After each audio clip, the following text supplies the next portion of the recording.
여러분, 빌립보서는 편지입니다. 예, 본문 오늘 1절을 보면요, 편지를 쓰는 사람과 받는 사람이 나옵니다. 편지를 쓰는 사람이 누굴까요? 바울과 디모데는, 이래서 사실은 바울과 디모데가 쓰는 것 같지만 그 뒤에 읽어보면요, 편지는 바울이 썼습니다. 디모데는 곁에서 바울을 도우면서 함께 안부를 전하는 거예요.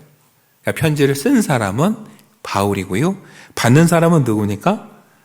오늘 본문 1절에 보니까 그리스도 예수 안에서 빌립보에 사는 모든 성도들, 이 사람들이 1차적인 편지를 받는 대상이에요.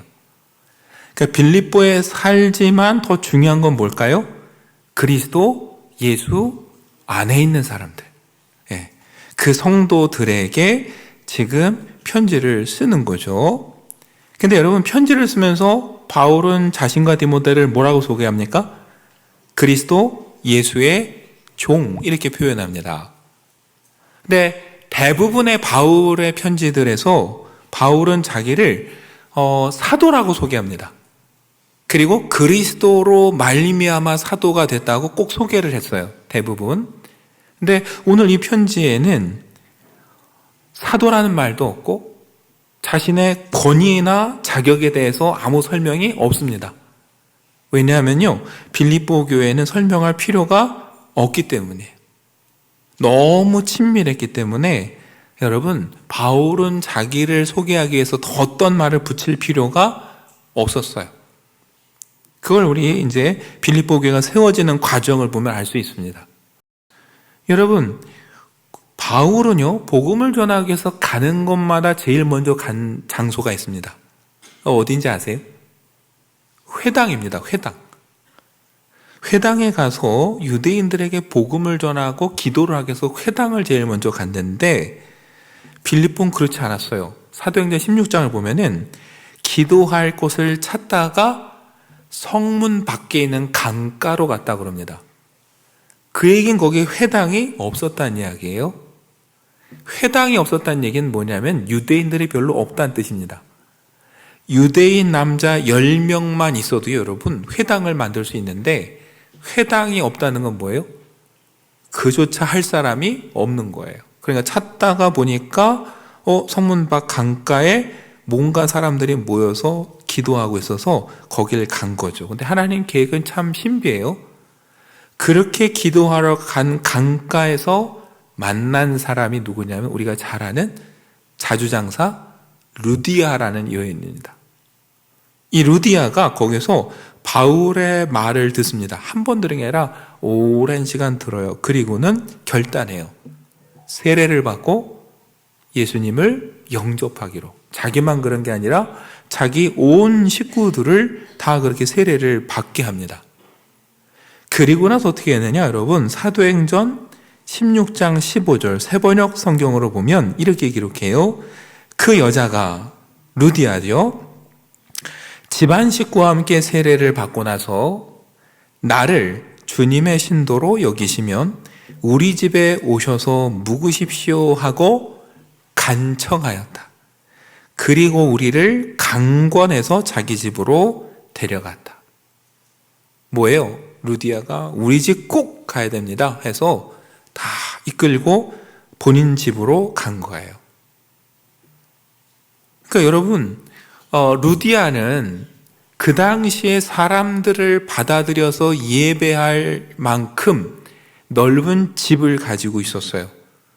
그리고 그 결정을 누가 했어요? 루디아 스스로 했어요.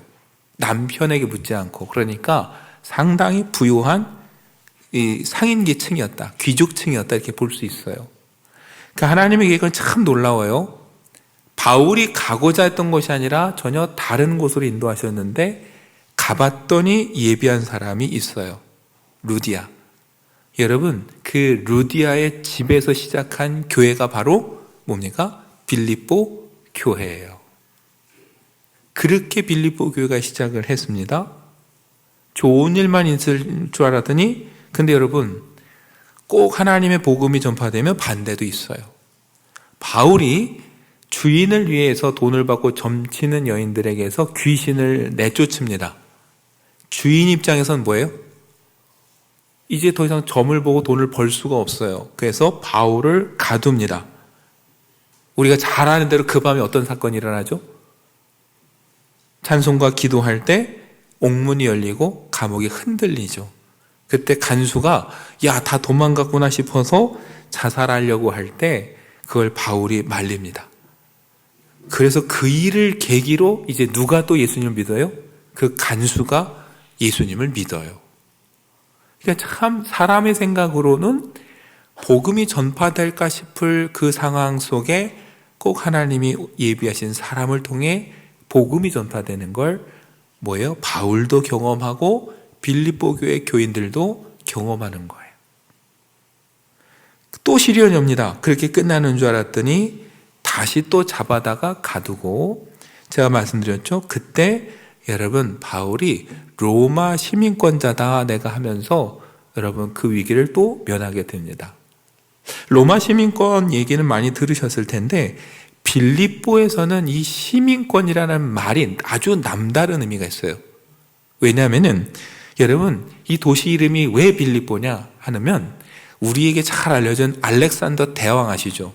그 알렉산더 대왕의 아버지인 필립 2세가 세우면서 자기 이름을 붙였어요. 그래서 빌립보예요. 그 유럽과 아시아를 오가는 사람들이 반드시 거쳐야 되는 중요한 요충지예요. 그래서 여기 유명한 전쟁도 많이 일어났습니다. 이때 여러분 바울 시대에는 로마가 정복하고 있었어요. 로마가 거길 정복하고 나서요, 전쟁에서 공을 세운 사람들을 그걸로 이주시키면서 뭘 줬을까요? 시민권을 줬습니다. 전에 알렉산더 대왕, 그리스 사람들이 다스렸잖아요. 가서 이거를 로마의 문화로 바꿀 사람, 가서 그 헌신할 사람 해서 가겠다면 뭘 줬을까요? 시민권을 줬어요. 그러니까 이 빌립보에서는 이 시민권, 로마 시민권이라는 말은 남다른 의미가 갖고 있어요. 그래서 빌립보서에 바울이 시민권, 시민 얘기하는 건 그런 역사적 배경을 다 담고 있는 이야기예요. 왜요? 거기 온 사람들은 알아요. 이 시민권 업계에서 어떻게 왔는지를 자기들이 누구보다 더 잘 아는 거예요. 여러분, 빌립보 교회는요, 이렇게 세워졌어요. 바울이 정말 많은 일들을 겪으면서 같이 동고동락하면서 세운 교회예요. 그리고 여러분, 그 이후도 바울이 어쩔 수 없이 떠났지만 그 이후도 끊임없이 교제하면서 도와준 교회가 빌립보 교회입니다. 바울은 늘 자랑했어요. 나는 누구에게 신세진 적 없다. 내가 스스로 선교를 해왔다 했는데, 그런 바울이 유일하게 도움을 받은 교회가 어딜까요? 빌립보 교회입니다. 그만큼 바울에게도 이 빌립보 교회는 애정이 있는 거예요. 그러니 여러분, 그 교회에 편지 쓰는데 바울이 내가 누군지 굳이 설명할 필요 있을까요? 없어요. 더 이상 설명할 필요도 없습니다. 그냥 그리스도 예수의 종 바울 이렇게 하면 끝인 거예요. 그렇게 여러분 편지를 쓰고 나서 바울이 제일 먼저 하는 건 인사예요. 오늘 2절에 뭐라고 합니까? 하나님 우리 아버지와 주 예수 그리스도로부터 은혜와 평강이 너희에게 있을지어다. 여러분, 이 세번역 성경으로 보면 조금 더 느낌이 와요. 이렇게 합니다. 하나님 우리 아버지와 주 예수 그리스도께서 어떻게 해요? 내려주시는 은혜와 평화가 여러분에게 있기를 빕니다. 빈다는 건 뭘까요? 기도하는 거예요. 여러분, 근데 잘 보면 우리가 너무 많이 쓰는 말이잖아요. 은혜와 평강. 여러분, 이제 금년 새해가 들어가 이제 10여일 지났는데 1월 1일 아침 되니까 엄청나게 문자들이 왔어요. 여러분들도 받으셨죠? 다 내용이 비슷합니다. 새해가 됐습니다 하면서 뭐예요? 하나님의 은혜가 가득하시길 기원합니다. 기도하겠습니다. 근데 여러분, 그 수많은 문자들 보면서 진심이다라고 느껴지는 거 있으세요? 네.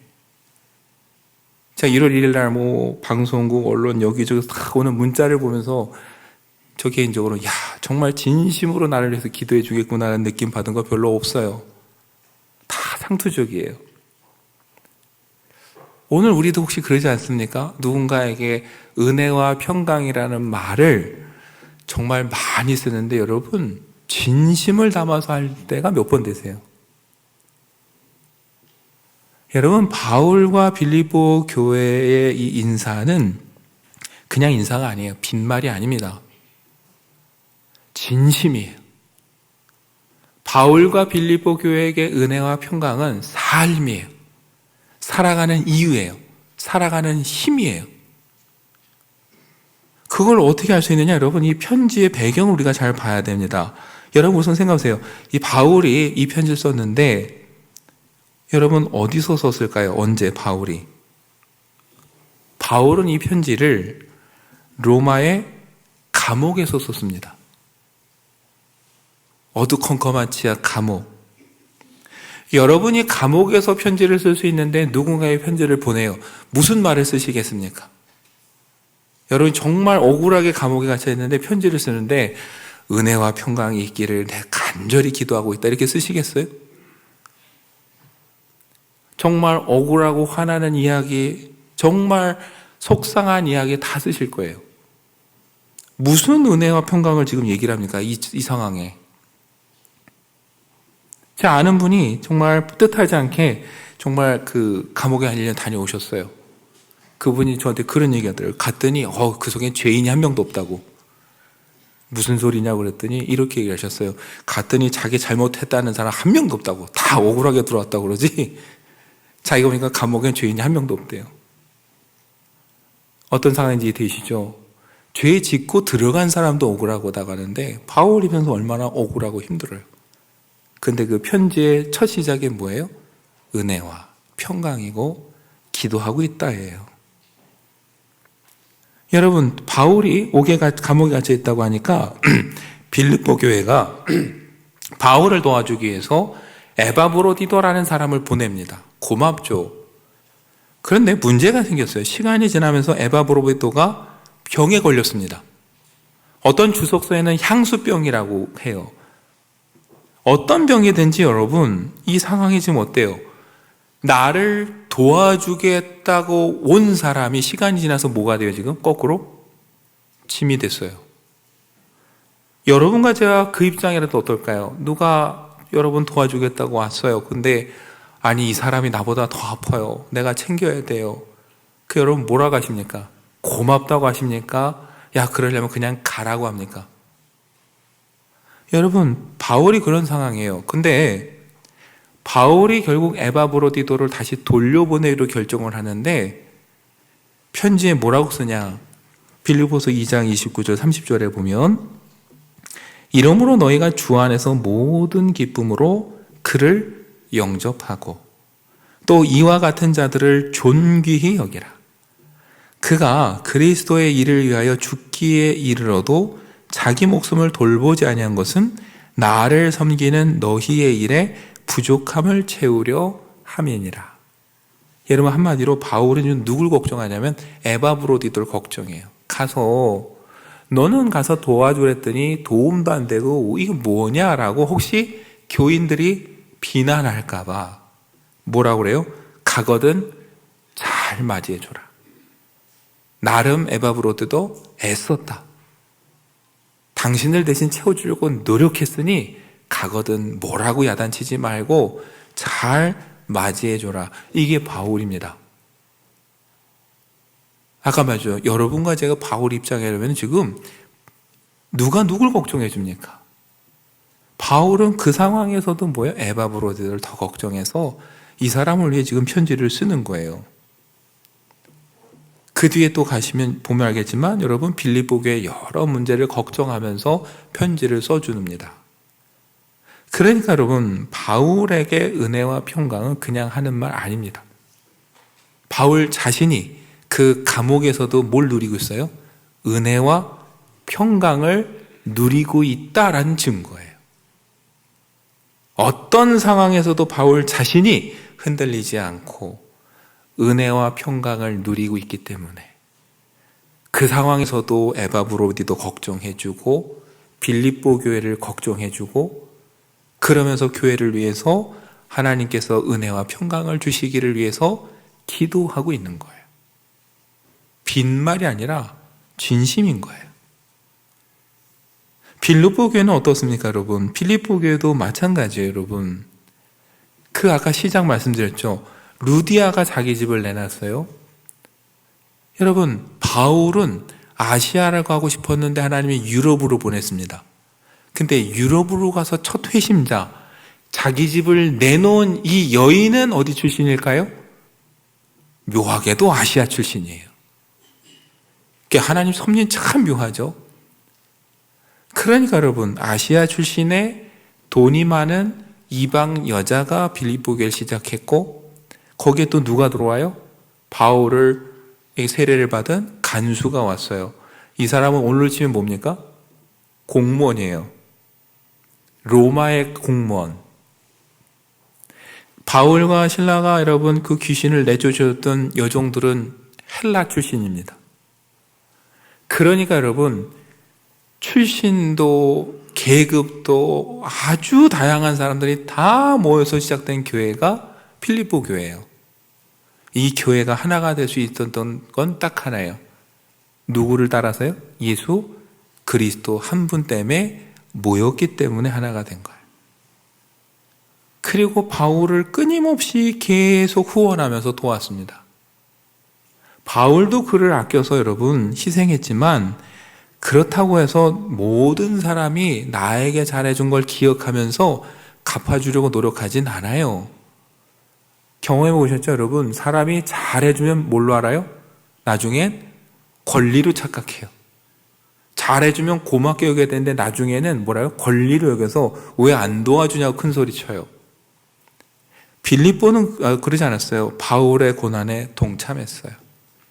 그래서 뒤에 보겠지만 빌립보서 1장 7절에서 바울이 이렇게 얘기를 했어요.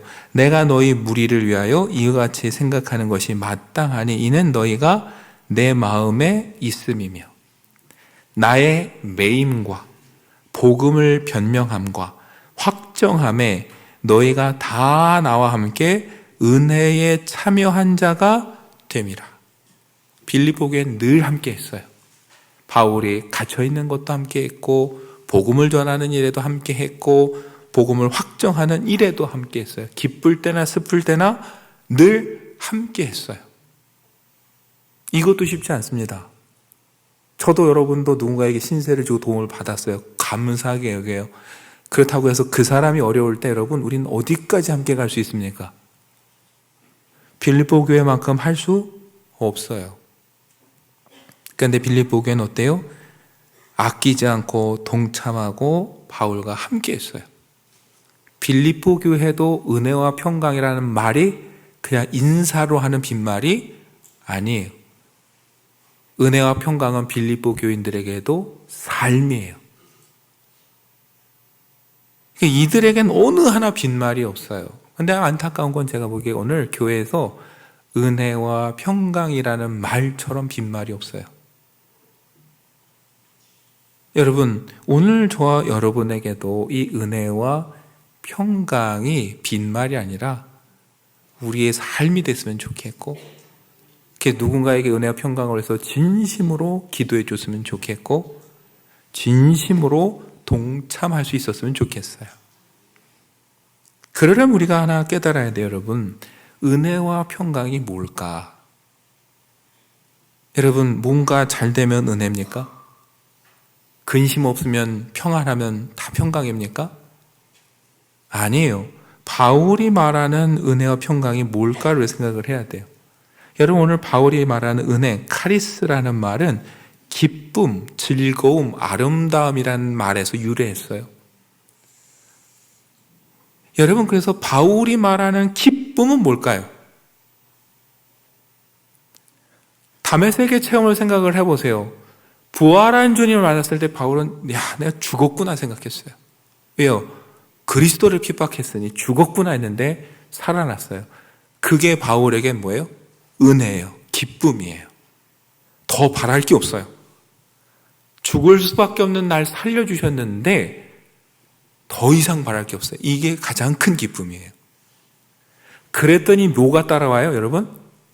평강이 따라오는 겁니다.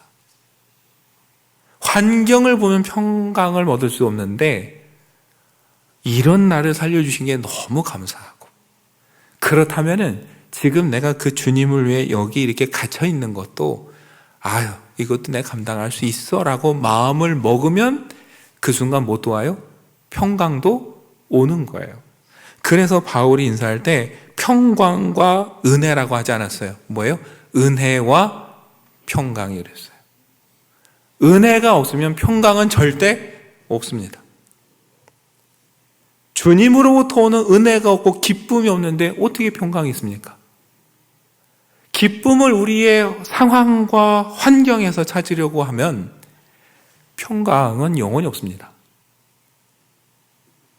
그런데 상황이 어떻든지 간에 이런 나를 살려주시고 구원해 주신 그 은혜가 너무 기쁘고 하나님 앞에 나갈 수 있도록 길을 열어주신 게 감사하면 그때부터 뭐가 와요? 평강이 오는 겁니다. 그래서 바울은 이런 상황에서도 기뻤고 감사했고 평안했고, 그래서 자기보다는 뭐예요? 빌립보 교회를 더 걱정하고 에바브로디도를 더 걱정하고 편지를 보내면서 하나님께서 너희에게 은혜와 평강을 늘 주시기 위해서 내가 기도한다, 진심으로 기도했어요. 빌립보 교회도 마찬가지죠. 바울을 위해서 전심으로 기도했어요. 바울을 통해 은혜를 받았고 평강을 누리기 때문에. 여러분, 새해 우리의 삶이 여러분 그런 삶이 되면 좋겠습니다. 어떤 삶이요?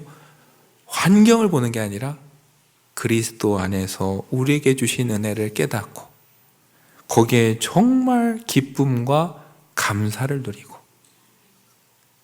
나를 위해 아들까지 주신 하나님께서 그래 왜 이 길도 넘게 하시지 않겠어? 이 고난도 이기게 하시지 않겠어?